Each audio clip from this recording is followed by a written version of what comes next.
पूर्व में जो काम लंदन से होता था, आज वही वाशिंगटन से हो रहा है। इतिहासकार इसे साम्राज्यवादी निरंतरता कहते हैं।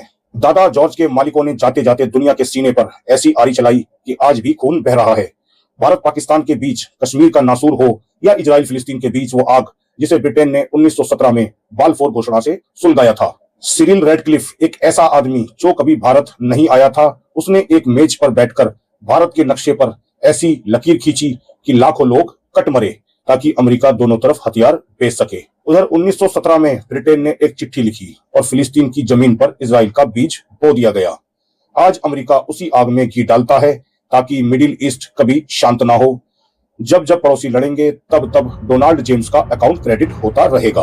अंग्रेज कहते थे वो असभ्य लोगों को सभ्य बना रहे हैं, लेकिन उन्होंने भारत का 45 ट्रिलियन डॉलर लूटा और अकाल में करोड़ों भारतीयों को भूखा मार दिया। आज अमेरिका कहता है वो लोकतंत्र और मानवाधिकार बचा रहा है। Vietnam, Iraq, Afghanistan, Libya, Syria, जहां जहां अमेरिका लोकतंत्र लाने गया, वहां सिर्फ मलबे, तेल की चोरी, अपंग पीढ़ियां ही पीछे रह गई। ये सभ्यता नहीं, ये एक कॉर्पोरेट मिलिट्री नरसंहार है।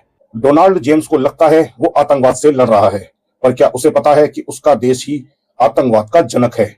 1980 के दशक में रूस को हराने के लिए अमेरिका ने ओसामा बिन लादेन को सपोर्ट किया, उसे स्टिंगर मिसाइलें दी। 1980 के दशक में जब सद्दाम ने कुर्द नागरिकों और ईरान के खिलाफ अल अब्जा में केमिकल हथियारों का इस्तेमाल किया, तब अमेरिका ने चुप्पी साधी रही, क्योंकि उस समय सद्दाम उनका मोहरा था। 2003 में उसे उसी बहाने फांसी पर चढ़ा दिया गया। ये अमेरिका के दोगलेपन की पराकाष्ठा थी। उस तबाही से जो नफरत पैदा हुई, उसी ने आईसिस जैसे भेड़िए पैदा किए। अमेरिका आग लगाने वाला वो दानव है जो खुद फायर ब्रिगेड बनकर आता है और उसका बिल मासूमों के बच्चों के खून से वसूलता है। द्वितीय विश्व युद्ध के अंत में जब जापान समर्पण का मौका ढूंढ रहा था, उसी अमेरिका ने 2.5 लाख जापानी नागरिकों को 1 सेकंड में राख बना दिया। वो आज दुनिया का परमाणु जज बना बैठा है। खुद अमेरिका के पास हजारों बम हैं, उसके चहेते इजराइल के पास भी अवैध बम हैं। वहां अमेरिका अंधा हो जाता है, लेकिन जब भारत या ईरान जैसे देश अपनी सुरक्षा की बात करते हैं तो पाबंदियां और दबाव का खेल शुरू कर दिया जाता है अमेरिका द्वारा। संदेश साफ है, बंदूक सिर्फ शिकारी के हाथ में रहनी चाहिए, शिकार के पास तो बचने का रास्ता भी नहीं होना चाहिए। अमेरिका सिर्फ एक देश नहीं, एक बहुत बड़ा बूचड़ खाना है जहां करोड़ों की रोटी हथियारों से चलती है। ब्रिटिश साम्राज्य तो सिर्फ कच्चा माल ले जाकर कपड़ा बनाकर बेचता था, अमेरिकी साम्राज्य तो नफरत फैलाकर हथियार बेचता है।